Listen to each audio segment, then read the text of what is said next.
Hello dear subscribers, they'll tell you how to fix error number 5200 on your Canon printer. So for fixing it, you just need to turn off your printer. So after, you just need to press on this button and press on button with another finger.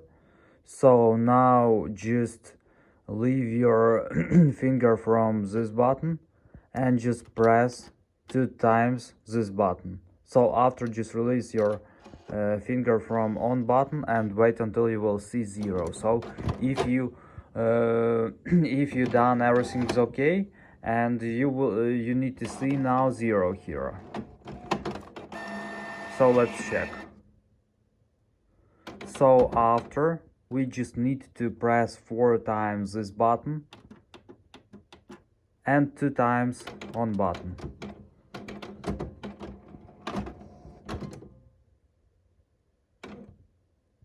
So now you just need to power on your printer, and I hope that everything will be okay. So thanks for watching, have a nice day, goodbye.